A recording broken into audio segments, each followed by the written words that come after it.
السلام علیکم ملګرو. عمران خان ته دوبۍ ته د علاج د تلو پیشکش شوی دی. هغه سره اختره پورې ټیم دی او د اختر نه پس په هغه سره څه کیږي د 9 مای چې کم واقعیات دي د هغې شاته د کم ریټایرډ فوجي افسرانو لاس دی. د حوالې سره یو صحافي ډېره غټه دعوه کړې ده او کمو کسانو چې د پارټۍ خلاف ورزي کړې وه او کراچۍ میر کم الیکشن و حافظ نعیم الرحمن له د پاکستان تحریک انصاف کمو کسانو ووټ نه ورکړی. د هغې خلاف عمران خان ډېر سخت ایکشن اخیستی دی. قومي اسمبلي د وخت نه مخکې تحلیل کېدو باندې غور شروع دی. ولې موجوده حکومت قومي اسمبلي د وخت نه مخکې تحلیلي دی شاته د حکومت څه مقصد دی؟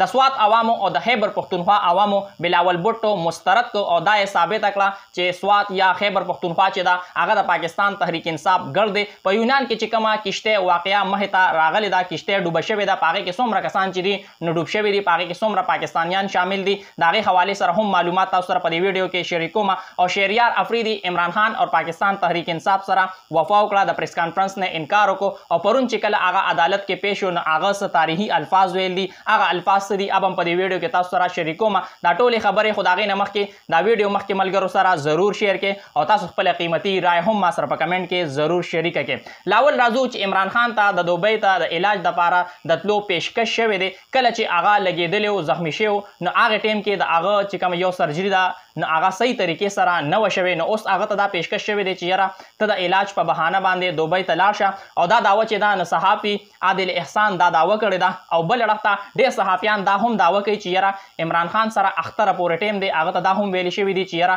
تا سره اختره پورې ټیم دی او اختره پورې ته پارټي چې ده نه بل چاته حواله کړه، یعنې خپل ځان په خپله باندې ماینس کا او یا چې دی نو جیل ته تلو دپاره تیار شه. خو چې کوم دا ړومبي آپشن دی چې یاره عمران خان په خپل ځان ماینس کی، پارټي بل چاته حواله کی، دا خو هرګز عمران خان نه مني. البته هغه په خپل تقاریر کې دا څو پیرې ویل دي چې یاره زه جیل ته تلو دپاره تیار یم.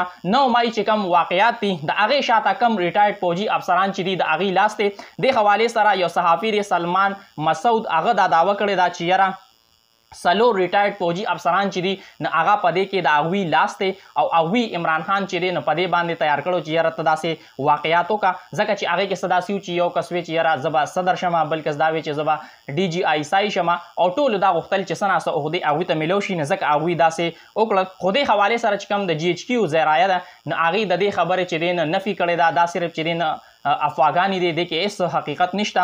او یو څو ورځې مخکې دا هم خبر و چې یاره کوم جنرال فیض حمید دی نو هغه د آرمي په نګرانۍ کې دی، هغه چې دی نو کور کې نظربند کړی شوی دی. په هغې خبرو کې هم څه تحقیق نه او اوسه پورې چې کوم دا واقعیات دي نو په دې کې داسې هم یو هم ریټایرډ فوجي افسر نشته چې هغه شامل تفتیش وي یا د هغه خلاف چې دی څه کاروایي شروع وي. دا ټول چې دی نو هسې مفروضات دي. بل اړخ ته کمو کسانو چې د کراچۍ میر په الیکشن کې حافظ نعیم الرحمن له ووټ نه ورکړی نو اوس پاکستان تحریک انصاف چیرمین عمران خان د هغې خلکو خلاف چې دی نو سخت ایکشن اخیستی دی. او اوس چې دی نو هغه کسان چې دي هغوی سره چې کومې پارټي عهدې وې نو هغې د خپلو عهدو نه لرې کړي دي او یو واضحه پیغام یې ورکړی دی چې کم کسان هم د پارټۍ پالیسۍ خلاف ځي نو هغوی په پارټۍ کې هېڅ ځای نشته. بل اړخ ته قومي اسمبلي د وخت نه مخکې تحلیل کېدو باندې غور شروع دی او موجوده حکومت غواړي چې قومي اسمبلي دی د وخت نه مخکې ختمه کړي. د دې اسمبلۍ چې کم میعاد دی، کم ټیم دی نو هغه په 12 اګست باندې ختمیږي. حکومت غواړي چې 100 ورځې مخکې د دې 12 اګست نه 100 ورځې مخکې قومي اسمبلي تحلیل کړو. د هغې مین مقصد دا دی چې کله قومي اسمبلي یا هر یو اسمبلي وي هغه د وخت نه مخکې تحلیل شي نو بیا د انتخاباتو دپاره 90 ورځې وي او چې کله ټیم پوره شي نو بیا 60 ورځې وي. نو موجوده حکومت غواړي چې یاره نگران حکومت چې دی هغه د ډېر ټیم دپاره راشي او موږ ته د ډېر ټیم میلو شي. د سوات عوامو بلاول بوټو مسترد کو، د خیبر پښتونخوا چې کوم عوام دي هغوی بلاول بوټو مسترد کو او سوات کې چې کومه هغه جلسه کړې ده نو هغې کې ډېر کم تعداد سره د سوات چې کوم عوام دي نو هغوی شرکت کړی دی. او کوچرې مراد سعید وغواړي په هغې کې عمران خان هم شامل نه وي په هغې جلسه کې. خو کوچرې مراد سعید سوات کې جلسه وغواړي د دې جلسې نه 10 ګونه زیاته جلسه مراد سعید په ځان لباندې کولی شي. او د سوات عوام چې دي یا د خیبر پښتونخوا عوام چې دي هغوی یو ځل بیا ثابته کړه چې خیبر پښتونخوا د عمران خان ګړ دی، د پاکستان تحریک انصاف ګړ دی. او دې ټیم کې چې کله هغه دغه جلسه کې بلاول بوټو تقریر کوو نو په هغې کې موجوده حکومت له یو دمکي هم ورکړې ده چې کم سیلاب متاثرینو دپاره رقم مختص شوی دی. کوچرې هغه رقم مونږ ته میلو نه شو نو چې کوم بجټ دی هغه به مونږ منظور کېدو ته نه پرېږدو، مونږ به په هغې کې حصه نه اخلو. بل اړخ ته بلاول بټو دا هم دعوه کړه چې څنګه موږ د کراچۍ میر الیکشن وګټو نه داسې به د ټول ملک الیکشن موږ ګټو او د کراچۍ میر چې کوم الیکشن و نو هغه ستاسو وړاندې دی چې هغه کمې طریقې سره د وګټو او هغه ټایم کې هم ډېر صحافیانو دا دعوه کړه چې داسې یو ټریلر دی د راتلونکي چې کوم عام انتخابات دي نو په هغې کې چې کوم صحیح داندلي ده هغه به کېږي.